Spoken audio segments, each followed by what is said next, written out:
Welcome to Audit the Audit, where we sort out the who and what and the right and wrong of police interactions. This episode covers assault, kidnapping, and littering, and is brought to us by Auditors of America, Last Days of Freedom's channel. Be sure to check out the description below and give them the credit that they deserve. On Sunday, December 11th, 2022, First Amendment Auditor Jeremiah Payne, who had recently lost his apartment and was living out of a motel with his family, was pushing a shopping cart and walking through a Springfield, Tennessee neighborhood with his wife and 5-year-old daughter when the family accidentally dropped a bag of candy belonging to Mr. Payne's daughter in front of the home of Metro Nashville Police Department Detective William Thorogood, who was off duty. Detective Thorogood, believing that the bag of candy was trash, informed the family that he was a police officer, flashed his badge, and asked them to pick up the bag. The family picked it up, and Mr. Payne asked Detective Thorogood for his name and badge number, then pulled out his phone and began to record.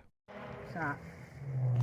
Yeah, it's her candy. I apologize. It fell out. Get on your knees, put your hands behind your back. What? Sir? What the f are you doing? Sir, Dude, sir. Let go of my phone, man. Sam, take my phone. What are you doing? Hey, we're, Get back. Get back. Get hey, back. we're homeless. You ain't a cop, man. And we're just walking. Show me your bag. We're just walking to Kroger. What the f? Man, I didn't do nothing. All I did was ask your name and badge Am I gonna have a number. problem with you? No. You smashed my phone, Okay, man. calm down. Calm down. Can we please just walk off? Can you please let me go? No, stop. No, Stop. get the f off me, man. Stop. Give me my phone. Give me my Take your phone. phone. Take your phone. Please Listen to stop. me. We're just trying to walk to Kroger. The f is wrong with you, dude? Jamal, let's just go. Officer Thorogood orders Mr. Payne to put his hands behind his back, then throws him to the ground and puts his knee on his neck, holding him down for several seconds. According to Section 39-13-101 of the Tennessee Code, quote, "A person commits assault who intentionally, knowingly, or recklessly causes bodily injury to another, intentionally or knowingly causes another to reasonably fear imminent bodily injury, or intentionally or knowingly causes physical contact with another, and a reasonable person would regard the contact as extremely offensive or provocative." Likewise, Section 39-13-102 of the Tennessee Code states that, quote, "A person commits aggravated assault who intentionally or knowingly commits an assault as defined in Section 39-13-101, and the assault results in serious bodily injury to another, results in the death of another, involve the use or display of a deadly weapon, or involves strangulation or attempted strangulation." While simple assault is a misdemeanor in Tennessee, aggravated assault is a felony offense. Although it is quite clear that Officer Thorogood's attack on Mr. Payne constituted a misdemeanor assault, as he did not have the probable cause necessary to conduct a lawful arrest, his conduct probably did not rise to the level of aggravated assault under the legal definition in Tennessee. Section 39-11-106 of the Tennessee Code defines bodily injury broadly, as including, quote, "a cut, abrasion, bruise, burn, or disfigurement, and physical pain or temporary illness or impairment of the function of a bodily member, organ, or mental faculty," and serious bodily injury as, quote, "bodily injury that involves a substantial risk of death, protracted unconsciousness, extreme physical pain, protracted or obvious disfigurement, protracted loss or substantial impairment of a function of a bodily member, organ, or mental faculty, or a broken bone of a child who is 12 years of age or less." Here, the only type of serious bodily injury that could potentially apply to this situation is extreme physical pain, but it seems unlikely that a court would determine that Mr. Payne's injuries were sufficiently serious to qualify. In the 1995 case of State versus Sims, the Court of Criminal Appeals of Tennessee found that a victim did not suffer extreme physical pain when she was struck in the face with a pistol one time, resulting in a broken nose, a bruised cheekbone, 2 black eyes, and a cut across the bridge of her nose. In reaching this conclusion, the court reasoned that, quote, "We do not believe that the pain commonly associated with a broken nose is extreme enough to be in the same class as an injury which involves a substantial risk of death, protracted unconsciousness, protracted or permanent disfigurement, or the loss or impairment of the use of a bodily member, organ, or mental faculty." Given this precedent, it seems doubtful that a court would conclude Mr. Payne experienced extreme physical pain in this instance. Stop. Don't go. Stop. Here's the thing. Stop. Look, we're just trying to walk. I'm not being detained by Your kid you. doesn't get hit. Yes, we're just trying to walk to Get Kroger. out of the road so your kid doesn't get hit. You assaulted me, dude, and it's on video. I need an officer at 400. Yes, I was assaulted. Stop. You get the buggy. Okay. I don't want your dad to go to jail either. So He's being very disruptive. I Oh, because he just attacked me. Jeremiah, just stop. It's not worth it. Let's just go. My name's William. I'm just trying to walk to Kroger. Get the away from me. Stay away from me. I would just like to walk the road. No, we're leaving. No, you're not You're going anywhere. not a cop to detain Wait me. for the police officers. You are not a cop. Hey, he's trying to kidnap me. Help! Yeah, Help! He's trying to say I'm trying to kidnap him now. He's trying to hold me against my will.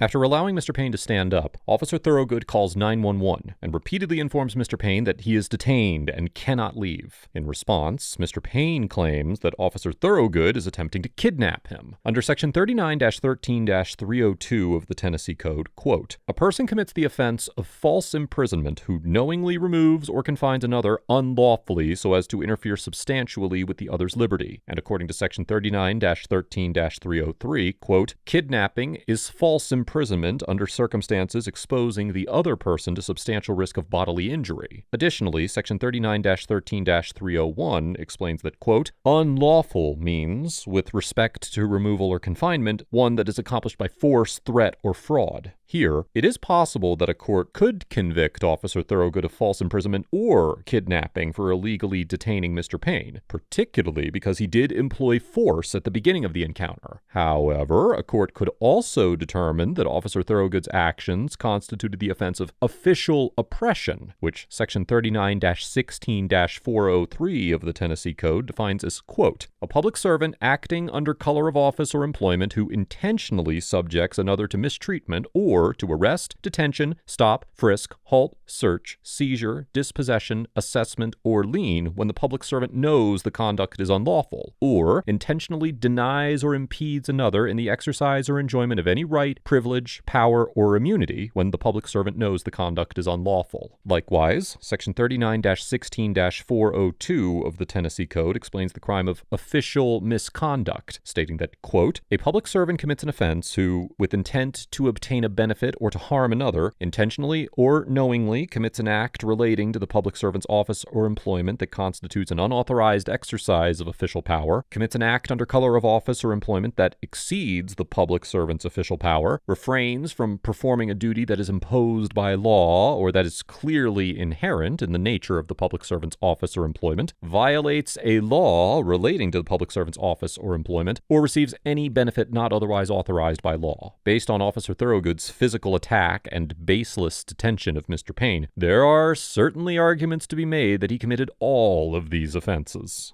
I live in this house right here, off-duty Metro. They're coming through and they threw trash in another person's yard and they threw trash in my yard. So I confronted him. I was actually being really nice to him and his wife and asked him to just pick it up and go. And then he starts filming me and yelling at me. So I approached him and we got in a little tussle. It's all on video, don't lie, because they're going to see it. It's all on video. I don't want to prosecute or anything like that. I really just wanted to leave. I ain't trying to turn this into like a YouTube thing or, you know, whatever. He seems like a good guy. What's that? Ask them, they know who I am. He does? Alright. Is it like a website they use or something? Okay. Alright. Well, it is what it is. Just let him do it, but, you know. If you want to go back in your driveway, I'll talk to him. Yeah. Alright, sounds good. Thanks, guys. Yep. All because I pulled my phone out and asked him for his name and badge number. I'm not joking. And He said you he can was see a on the cop. video, he charges at me, throws me to the ground. He said, right there "You're in under that arrest. driveway. I'm putting you in handcuffs." Danny Penn said he was going to have him arrested and taken to jail. And I'm like, So I want to for press what? charges on him. I have it on video. Is he really a Would you cop? like to see it? And I don't think you can. Yes, sir. I'm just going to car again. Yeah, we were coming from Walmart. I'm just trying to go to the grocery store. Sorry, I'm if kind of it's shaky never because I was just, not excitement. I swear. You're fine. You don't have to apologize. all because I pulled out my phone and said, "What if you're a cop? What is your name and badge number?" All right. So I want to file charges. Just sit tight, okay? Just stand over here. If you guys want to grab your stuff, you can bring it over here. He's got the whole thing on video. Of what? Jeremiah was in the street. He came over and said, "Put your hands behind your back." You can see his phone get tossed. But they weren't on his property when he did that. They were in the middle of the street. And it's on video. He literally attacked him. And I don't know why, where he thinks he can go about it, arresting people for no reason. I mean, I'm going to believe that you don't. I'm just saying that being that it's on video, we're going to have a problem here being who he is too. Cop or not, it's recorded. Well, yes he does. He's a cop. These guys weren't on his property at the time that he just attacked them. I don't blame him. Listen, regardless, he should know if you're being recorded, it's probably going to go somewhere, and they weren't on your property when you just attacked them. I'm gonna get out of here. Officers Ricardo Brown and Alyssa Gianantonio of the Springfield Police Department respond to Officer Thorogood's call, and eventually, Officer Begley also arrives on the scene. Officer Gianantonio explains the situation to him, and despite the fact that Mr. Payne has the incident on video, Officer Begley says he believes Officer Thorogood over Mr. Payne. Officer Gianantonio reminds him that Officer Thorogood attacked Mr. Payne on a public street and has it all on video, and Officer Begley decides to leave the scene. Can you go back to the beginning? I know you said you saw him walking So he was here. they left trash on the corner house, pushed the cart around here. I was in my kitchen area. And they threw a giant bag of trash right here in my front yard. So I came out and said, hey guys, police, I need you to pick up the trash and I need you to leave the neighborhood. Came over and they gave me a bunch of lip, so that's when I showed my badge and I said, guys, I'm police, I need you to get out. That's when he started filming me and you guys picked up from there. I'd like to charge him or prosecute him at this point if he wants to make a big deal, but I really just want him to leave the neighborhood. They're allowed to be walking on the public road. I mean, it's not like a gated community. Yeah, but it's littering is a crime too. Yeah, I know. He's homeless, he gets his right, but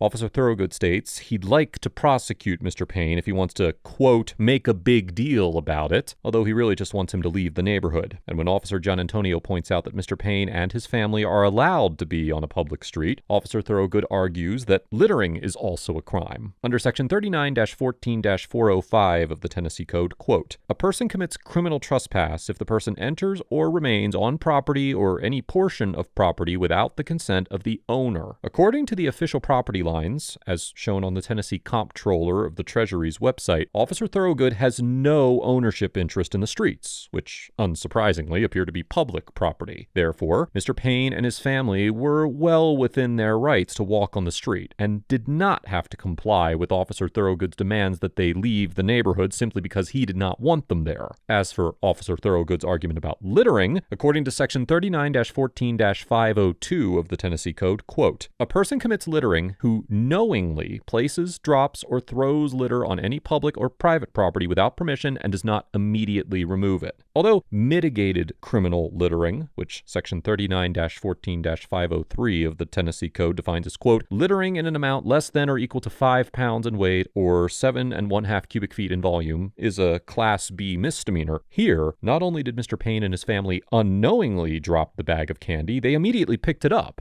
Accordingly, a court would presumably conclude that there were no viable charges to pursue against Mr. Payne, and that Officer Thorogood did not even have arguable probable cause for the arrest he attempted on Mr. Payne earlier in this encounter.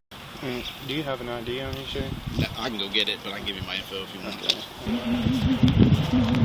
Hey, so I guess he's gonna do the report, but he went and attacked this guy when he wasn't even on his property. Like, threw him to the ground and everything, and it's all on video. You see him leave his driveway and go into the street and then attack Jeremiah. Yeah, it's a problem. And he shows his badge and says, I'm a cop and everything. And he was trying to arrest him in the middle of the street. The whole camera, like, starts shaking and crap. His daughter's screaming and crying, and he said he had his knee on the back of his neck, and he wants to prosecute, and I don't blame him, because he literally told us I was trying to detain him, but I didn't have cuffs on me. That's what he said. No, already. We're just going to do a report for this. We'll make sure to put everything that he said, that he dropped trash in your yard. You did announce yourself as an on-duty officer. I think I can talk with him. I think if you want to talk with him. If you want to talk with him, you're more than welcome to. I'm going to try to talk to him from again and see if he can probably just let it go, hopefully. Yeah, hopefully. While Officer Gianantonio explains to a higher-ranking officer on the phone that she may need to make an arrest if Officer Brown fails to do so, Officer Brown tells Officer Thorogood that he will file a report and that they can both talk to Mr. Payne to see if he's willing to, quote-unquote, let it go. Is your body cam going? Yes. Okay. Jeremiah, Detective William Thorogood with Metro Police. Okay? Okay. All right. I'm not trying to hurt you. Don't want to scare you. I'm really sorry for the confrontation I had in front of your child. Okay? I feel really bad about that. And I just want to apologize to you.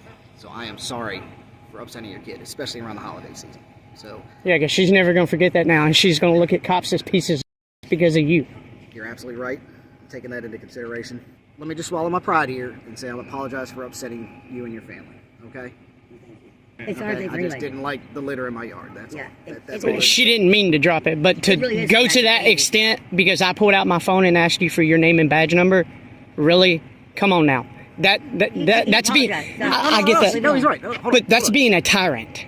I'll extend my hand to you if you're man enough to shake it. Oh, I'm man enough to shake your hand. Alright. Is it alright if we leave it at that, sir? Yeah. I'm still gonna post the video though. I mean, That's your legal right. I'm not going to stop you from doing that. Yes, sir. After Officer Thorogood apologizes, Mr. Payne agrees not to pursue charges, and he and his family continue on their way. Later, in an interview with James Freeman's YouTube channel, which has also covered this interaction, Mr. Payne alleged that after he stopped filming, Officer Thorogood put $80 in cash in his pocket and asked him not to post the video. However, Mr. Payne still decided to post the video that same day and has since posted several update videos to his YouTube channel. On Monday, December 12th, the day after the encounter, Officer Thorogood self-reported the incident to his supervisor, and he was decommissioned and placed under administrative investigation as a result. As of the date of this episode, no further updates on this investigation have become available. 2 days after the incident, Mr. Payne went to the DA's office to initiate criminal charges. On January 18th, 2023, a grand jury heard the case against Officer Thorogood for 2 counts of felony aggravated assault, but declined to indict on both charges. According to an update video posted on his YouTube channel, Mr. Payne intends to pursue civil legal action against the Springfield and Nashville police departments. Overall, Officer Thorogood gets an F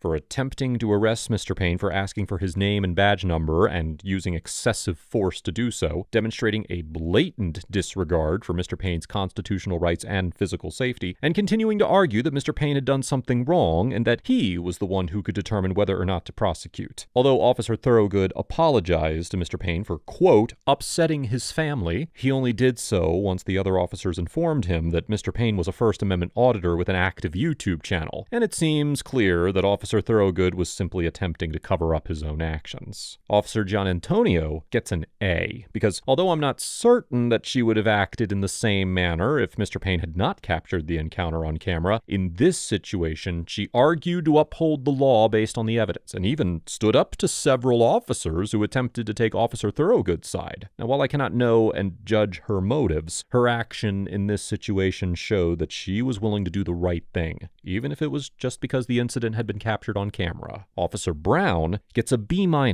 because although he maintained a professional demeanor throughout the encounter, he appeared to be reluctant to arrest Officer Thorogood and actively sought to dissuade Mr. Payne from filing charges. While I'm often in favor of reaching amicable solutions without resorting to unnecessary criminal intervention, in this situation, Officer Brown's actions seemed more like an effort to protect a fellow officer who had just demonstrated a dangerous propensity for the use of excessive force and the abuse of his power. And as a law enforcement officer himself, I believe that Officer Brown had a duty to ensure that Officer Thorogood was held accountable for his unconstitutional and unlawful actions. Mr. Payne gets an A for standing up for himself and his family, capturing the interaction on camera, and taking appropriate legal action after the encounter. While Mr. Payne did lose his temper when talking with Officer Thorogood, this is more than understandable, as he had just been physically attacked, and he was well within his constitutional rights to express his dissent strongly. I commend Mr. Payne for attempting to hold Officer Thorogood accountable, and I would encourage him to continue his efforts to pursue a civil lawsuit. Let us know if there is an interaction or legal topic you would like us to discuss in the comments below. Thank you for watching, and don't forget to check out my second channel for even more police interaction content.